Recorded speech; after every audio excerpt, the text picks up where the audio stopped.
तो एक बार फिर से आपका स्वागत है और हम आपको अंता उपचुनाव को लेकर तमाम अपडेट दे रहे हैं और किस तरीके से सुबह 7 बजे से वोटिंग चल रही है, शाम के 6 बजे तक वोटिंग जारी रहेगी। और इस उपचुनाव में दोनों प्रमुख पार्टियों बीजेपी और कांग्रेस के दिग्गजों की साख दांव पर लगी हुई है।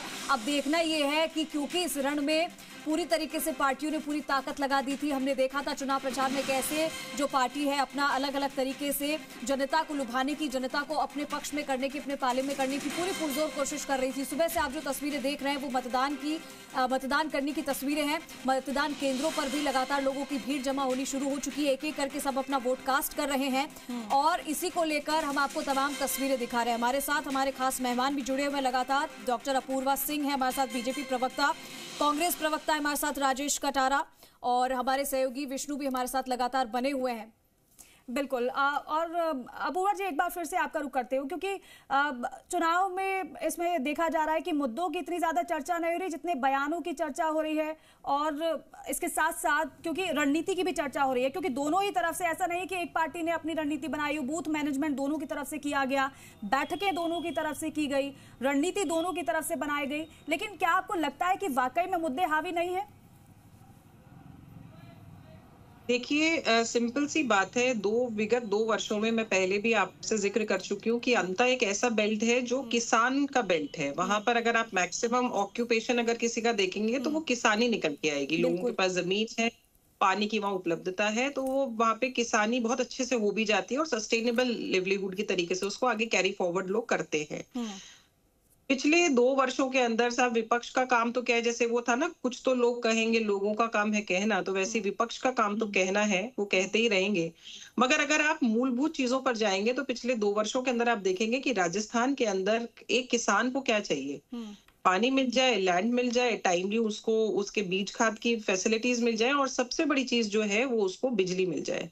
आपको ध्यान होगा पिछले कांग्रेस की जब गवर्नमेंट थी, अशोक गहलोत जी मुख्यमंत्री थे, कितने किसान थे जिनको सिर्फ सुबह सुबह बिजली मिला करती थी या रात में बिजली मिला करती थी। सोचिए, सर्दी की रातों में किसान रात में जाकर के अगर अपनी खेत की सिंचाई करता था तो उसके अंदर बहुत सारी कैजुअलिटीज भी निकल के सामने आई थी। आपको ध्यान होगा कितने किसानों की मृत्यु हुई थी क्योंकि पिछली 2 साल पहले सर्दी बहुत भयंकर पड़ी थी। मगर इस चीज को देखते हुए, इस दृष्टिकोण को रखते हुए अगर आप पिछले 2 साल का एनालिसिस देखेंगे तो हमारे राजस्थान के अंदर 11,000 मेगावाट के तो सोलर प्लांट जो है वहां पे इम्प्लांट कर दिए गए हैं। आरडीएसएस योजना के अंदर विद्युत तंत्र को इतना स्ट्रॉन्ग कर दिया गया है, अगर आप देखेंगे तो 11 केवी के 1300 से ज्यादा कृषि और गैर कृषि के जो हमारे कनेक्शंस थे, फीडर्स थे, उनको हमने सेपरेट कर दिया है। पहले क्या है, वो फीडर सेम हुआ करता था जिसकी वजह से किसानों को बहुत समस्या आया करती थी। 1 नवंबर 25 तक अगर मैं इन 2 वर्षों की जो हमारे 19-20 महीने होते हैं, अगर मैं उनकी समीक्षा करूं तो केवल 1 नवंबर 25 तक हमने 1,83,570 कृषि कनेक्शन दे दिए हैं। सब कृषि कनेक्शन तो किसानों को ही दिए जाएंगे। अगर हम बात करें तो इस पीएम कुसुम परियोजना जो थी हमारी, उससे 1,35,000 किसान जो है लाभान्वित हुए हैं और 2077 मेगावाट के 914 ऐसे केंद्र लग चुके हैं जिनसे हमारे किसानों को लाभ मिल रहा है। किसानों ने अगर एक बार अपनी फसल उगा ली तो अब उसका आगे क्या करेगा, क्योंकि फसल एक ऐसी चीज होती है जिसकी शेल्फ लाइफ बहुत कम होती है। जी राजेश जी, इस बात को कह रहे हैं कि जब काम किया तो प्रचार इतना क्यों किया, 2 रोड शो करने पड़ गए? देखिए, प्रचार करना पॉलिटिकल पार्टीज का अधिकार है, काम करना सरकार का अधिकार है। हम इन दोनों को मिक्स नहीं करें। जैसे ही चुनाव आता है तो पॉलिटिकल पार्टीज अपने आप में एक्टिव हो जाती हैं। दूसरी बात यह है कि हमने इनको प्रचार करने से तो रोका नहीं। अगर हम हमारी जनता के बीच में जाना चाहते हैं, वो तो हमारी जनता थी ना साहब, भारतीय जनता। मैं तो ये कहती हूँ कि साहब सीट किसी की भी हो, विधायक कोई भी हो, वहां बीजेपी का हो, कांग्रेस का हो, वो जनता राजस्थान सरकार की है और राजस्थान सरकार अभी भारतीय जनता पार्टी की बनी हुई है। तो इस राजस्थान में रहने वाली आवाम जो है वो सारी की सारी हमारी है। तो अगर हम हमारी ही जनता के बीच में जा रहे हैं, चाहे चुनाव के बहाने जा रहे हैं, तो इसमें विपक्ष को क्या परेशानी होनी चाहिए? हमने इनका तो हाथ पकड़ के नहीं रोका। आप भी जाइए, आप भी एकजुटता दिखाते। जैसे एक रथ पे हमारे सारे के सारे जो है वो नेतागण खड़े हुए थे, वैसे एक रथ पे आपके भी जरा अशोक गहलोत जी, डोटासरा जी और सचिन पायलट जी खड़े हो जाते। हमने मना थोड़ी किया था, मगर उसके लिए आपकी विचारधारा एक होनी चाहिए, उसके लिए अपनी वरिष्ठता का सम्मान होना चाहिए, उसके लिए जनता के लिए मान सम्मान होना चाहिए। उसके लिए ये सोचना आवश्यक है कि आप अपना कैंडिडेट ऐसा खड़ा करें। क्या अपूर्वा जी कह रही है, उस पर आपका क्या कहना है कि आपके पास क्या रथ नहीं थे? क्या चुनाव प्रचार में कुछ कुछ कमी रह गई? क्योंकि अगर आपको जनता के बीच जाना है, उनको बताना है, वोटों की अपील करनी है उनसे, तो आपको जनता के बीच जाना होगा और चुनाव प्रचार करना सभी का हक है। तो इस पर आपका क्या रिएक्शन होगा? देखिए, रथ हम जनता के बीच में, जनता माई बाप है, जनता के बीच में रथों में बैठ के क्या दिखाना चाहते हो? पैदल घूमिए ना, रथों पे जा रहे हो, आज ही आप रथों पे घूम रहे हो, तो बाद में जीतने के बाद में क्या करोगे उनके साथ में? बताइए आप बिल्कुल आज ही राजा बने हुए हैं। प्रजातंत्र है, या राजा जनता ही रहेगी, क्योंकि जनता की वजह से आप ऊपर पहुंचते हो, जनता की वजह से आप मध्य कुर्सियों पर बैठते हो। आप बताइए। आप रही प्रचार रोकने की बात, आपने देखा होगा डोटास राजी और कहीं होटल में बैठे हुए थे और वहीं पुलिस का बड़ा लवाजमा पहुंच गया, वहां पर देखिए आप जाकर किस तरह से ये चुनाव को खराब करना चाहते थे। ये आप क्या था बताइए? इतनी पुलिस, भारी पुलिस का बंदोबस्त लेकर के उनके वहां पहुंच गए और वो कह रहे थे तलाशी लो। भाई ले तलाशी, क्या मिल रहा है आपको? क्या कुछ मिला? क्या इंटेलिजेंसी कहाँ काम कर रही है इनकी? आप बताइए। ये तो इतने घबराए हुए थे। बताइए इन्होंने काम किया। आप देखिए कि ये तो चुनाव ही कराना नहीं चाहते थे, वो तो भला हो राज्यपाल जी का जो उन्होंने टाइम पे चुनाव करा दिया। इन्होंने तो माफीनामा तक भेजा था। आप बताइए, राजस्थान में जो शहरी सरकार है उस शहरी सरकार को ही खत्म कर दिया। आज राजस्थान में सरपंच नहीं है, कितने दिन हो गए? आप बताइए। अब निगम की जो सरकार है उनको भी आपने देखिए अब खत्म कर दिया। पता नहीं इलेक्शन कब होगा, कोई गारंटी नहीं है। पहले कहते थे टाइम पे इलेक्शन हो जाएगा, अब फरवरी का नाम ले रहे हैं, पता नहीं कब होगा। और तो आप देखिए मुख्यमंत्री जी का गृह जिला भरतपुर है, 2 साल से जिला प्रमुख नहीं है। आप 2 साल से जिला प्रमुख नहीं है। आप बताइए, गंगानगर में गंगानगर में जिला प्रमुख का चुनाव हुआ, 26 वोटों में से 5 वोट मिले इनको। गंगानगर में मुश्किल से चुनाव कराया। अब हम कह रहे हैं, वहां भरतपुर की जनता पूछ रही है भाई यहाँ जिला प्रमुख कब मिलेगा? ठीक, इतने क्यों घबराए हुए आप जनता से? अपूर्वा जी, यही सवाल है कि अभी जैसे कि राजेश जी कह रहे हैं और वो एक सवाल यही उठा रहे हैं कि भाई चुनाव कराने में बीजेपी इतना पीछे क्यों रह गई? ये चुनाव तो समय से पहले हो जाने चाहिए थे, इतना समय क्यों लगा कि अब जाके हो रहा है? कई जगह तो सरपंच ही नियुक्त नहीं किए हुए। तो ये इसको क्या कहेंगे कि इतना लेट जो बीजेपी की तरफ से चुनाव करवाए जा रहे हैं उसका खामियाजा क्या भुगतना पड़ेगा और आने वाले समय में क्या जनता वो विश्वास दिखा पाएगी फिर से? देखिए, बहुत सिंपल सी एक एनालॉजी है कि अगर आपको किसी भी चीज को सुधारना है तो आपको उसके लिए एक समय चाहिए होता है। हम ये नहीं कह रहे कि हम उसको सुधारने का काम कर रहे हैं। आप खुद स्वयं देखिए, जैसे ही विकास की दृष्टि से कोई भी शहर बढ़ता है तो कई ग्रामीण परिवेश के जो इलाके हैं वो शहर के एरिया में आने लगते हैं। आप देखेंगे कई परिषद ऐसे हैं जो निगमों में आने लगेंगे, निगम की पेरिफेरी बढ़ जाती है। तो इन सब के लिए परिसीमन करना परम आवश्यक था। परिसीमन का कार्य जो है वो हमारी राजस्थान सरकार और इलेक्शन कमीशन का ये ड्यूटी है, स्टेट इलेक्शन कमीशन की, वो अपना इसको कर रहे हैं। ये इसमें भारतीय जनता पार्टी और कांग्रेस का कोई लेना देना नहीं है। ये सरकारी तंत्र है, सरकारी काम है, इलेक्शन कमीशन का काम है, वो अपना काम कर रहे हैं। मगर अगर परिसीमन को करना, अब दूसरी एक और चीज आप देखिए, आज जयपुर में इलेक्शन है, 3 महीने बाद जोधपुर में इलेक्शन है, 6 महीने बाद भीलवाड़ा में इलेक्शन है, 7 महीने बाद में भरतपुर में इलेक्शन है। प्रशासन के अधिकारी ही जो है, प्रशासनिक अधिकारी जो है वो इलेक्शंस को कंडक्ट करवाते हैं, इलेक्शंस को चलाने का प्रोसीजर उन्हीं का है। आज जनता काम कराने जाती है, पता चलता है साहब तो इलेक्शन में व्यस्त है। 3 महीने बाद जाती है, साहब की तो इलेक्शन में ड्यूटी लग गई। 7 महीने बाद जाती है। अपूर्वा जी कर रही हैं। ठीक है, मैं हम लौट रहे हैं आपके पास। जरा एक बार इस तरह इस नवाचार के साथ में हम 1 स्टेट 1 इलेक्शन की तरफ बढ़ रहे हैं कि सारे पंचायती राज के जो चुनाव है, लोकल सेल्फ गवर्नमेंट के जो चुनाव है वो एक साथ हो जाने चाहिए। हम लौट रहे हैं, जरा एक बार ग्राउंड पर रुक लेते हैं। कार्यकाल मिल जाए, अधिकारियों का जो है इन्फ्लक्स नहीं हो। पर अगर हम अच्छाई को समझेंगे, सुनेंगे, बहुत दिनों तक हमारे नेशन में 1 नेशन 1 इलेक्शन ही हुआ करते थे। ये कांग्रेस का जब से कार्यकाल आया, इन्होंने अपनी फ्लेक्सिबिलिटी देखते हुए कहीं गवर्नर रूल लगा दिया, कहीं आज इलेक्शन करा दिए, कहीं कल लगा दिए। तो ये डरने वाला काम तो कांग्रेस का है। ठीक है अपूर्वा जी, क्योंकि आरोप प्रत्यारोप तो हमेशा से लगते रहे और आगे भी लगते रहेंगे। एक बार ग्राउंड का रुख कर लेते हैं। विष्णु, जरा एक बार फिर से तस्वीरें दिखाइए, कुछ और जानकारी दीजिएगा, क्योंकि अब तो 1.5 घंटे से ज्यादा का समय बीत चुका है, मतदान शुरू हुए। विष्णु, जो पुरुष हैं, महिलाएं हैं, वोट कास्ट करने के लिए पहुंचे, लेकिन फर्स्ट टाइम वोटर कोई दिख रहे हैं क्या आपको? क्योंकि उनमें अलग तरीके का उत्साह होता है पहली बार वोट डालने का। देखिए, कुछ फर्स्ट टाइम वोटर्स भी हैं, शायद उनसे बातचीत कर लेते हैं, क्या वो सोच रहे हैं, क्या सोच के वो वोट कर रहे हैं। आप पहली बार वोट डाल रहे हैं? नहीं, पहले भी डाल दिया। पहले भी डाला है। कैसा लग रहा है आपको वोट डाल के? आप वोट डालने आए? अच्छा ही लग रहा है। अच्छा लग रहा है। आप फर्स्ट टाइम डाल रहे हैं? नहीं, सेकंड टाइम डाल रहे हैं। क्या सोच के आए, क्या मुद्दे हैं दिमाग में, क्या सोच के वोट करेंगे? देखिए, कुछ वोटर्स हैं, युवा वोटर्स हैं, वो लगातार यहाँ पर पोलिंग बूथ तक पहुँच रहे हैं और अपना मत का उपयोग कर रहे हैं। लगातार आप देख सकते हैं, तस्वीरें मैं आपको दिखा रहा हूँ, भारी संख्या में लोग मतदान केंद्रों पे आ रहे हैं।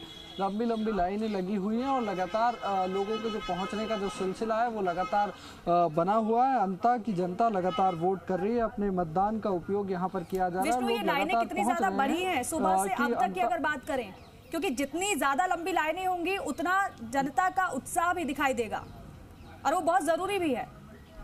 देखिए, उत्साह लगातार दिखाई दे रहा है क्योंकि लोग लगातार यहाँ पर आ रहे हैं। जब सुबह 7 बजे वोटिंग शुरू हुई थी तभी से लोग यहाँ पर आना शुरू कर दिए थे और अब आप देख सकते हैं लगातार जो लाइनों का सिलसिला है वो पोलिंग बूथ पर बढ़ता हुआ जा रहा है। तमाम जो लोग हैं वो लगातार पोलिंग बूथ पर पहुंच रहे हैं और अपने मत का उपयोग करने के लिए यहाँ पर लगातार आ रहे हैं और ये ज़रूरी भी है लोकतंत्र के लिए। ये अच्छी तस्वीर है कि लोग लगातार अपने मत का उपयोग करने के लिए पहुंच रहे हैं और वो अपना विधायक चुनने जा रहे हैं। 15 प्रत्याशी हैं, उनकी किस्मत का फैसला वो ईवीएम की जो मशीन है उसमें बंद कर रहे हैं और लगातार सुबह से ही जो लोग लगातार यहाँ पर पहुँच रहे हैं, लोग अपने मतदान का जो उपयोग है वो कर रहे हैं। हर उम्र वर्ग के लोग, अंता में उत्साह, एक बहुत अच्छी तस्वीर सुबह से नज़र आ रही है। उत्साह देखने को मिल रहा है कि लोग चाहे वो 18 साल के हों, 19 साल के हों, 20 साल के हों या 60 साल से अधिक उम्र के व्यक्ति हों, लगातार हर उम्र वर्ग के लोग यहाँ पर लगातार वोट कर रहे हैं और अपने विधायक को चुनने के लिए अपनी जो लोकतंत्र में जो भूमिका है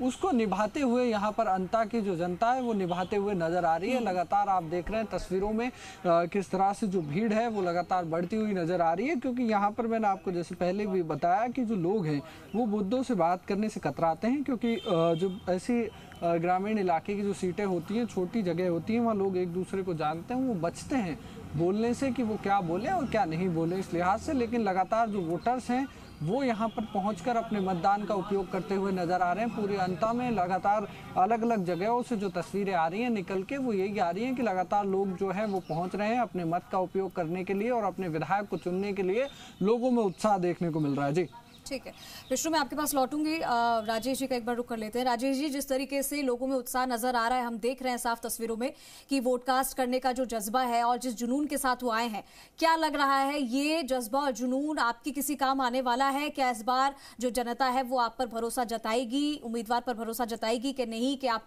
वो कोशिश जो आप कर रहे हैं, आपकी जो पार्टी कर रही है पिछले काफी समय से, उसका फायदा आपको मिलता हुआ नजर आएगा? देखिए, जिस तरह से वोट का ज्यादा वोटिंग परसेंटेज होगा उस तरह से क्या है, सरकार के विरोध में वोट पड़ता है क्योंकि जनता समझ चुकी है। पहले अभी प्रमोद जैन भाया जी जो चुनाव हारे थे, करीब 3500 वोटों से चुनाव हारे थे, तो जनता ने कहा भाई हमसे कहीं कमी रह गई, तो इस बार वो कमी नहीं रहनी चाहिए और बढ़ चढ़ के बहुत ज्यादा वोटों से चुनाव जीतने चाहिए। 5 इलेक्शन हुए, 5 इलेक्शन में प्रमोद जैन भाया जी आप देखिए 3 बार इलेक्शन वहां से जीते हुए हैं। आप देखिए वो 30-35 हजार वोटों से इलेक्शन जीतते हैं जब भी जीतते हैं, और इनके कैंडिडेट जीतते हैं कभी 3000 से, कभी 2500 से, इस तरह से वोटों से जीतते हैं। इतना हार का और जीत का इतना बड़ा अंतर रहता है। तो आप देखिए लोकप्रिय तो वो ही।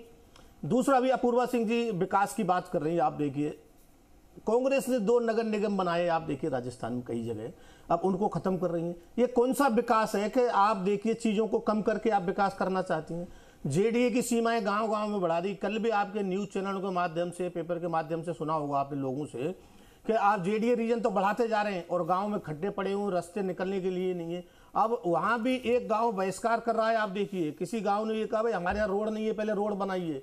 कई तरह के कई पोलिंग बूथों पर लोग बहिष्कार करने तक की स्थिति आ गई। 2 साल में क्या किया भाई डबल इंजन की सरकार? क्या काम कर रही डबल इंजन की सरकार? एक इंजन जब कमजोर हो जाता है तो डबल इंजन लगाया जाता है। ये डबल इंजन की बाई लूटना चाहते हैं और आप शहरी सरकारों को, ग्रामीण सरकारों को खत्म करना चाह रहे हैं। आप बताइए, आप लेकिन राजेश जी आप अपने कैंडिडेट को मजबूत बता रहे हैं, पेपर के माध्यम से सुन रहे। राजेश जी मैं एक सवाल ऐड करना चाहती हूं इसमें। राजेश जी आप अपने कैंडिडेट को मजबूत बना रहे हैं।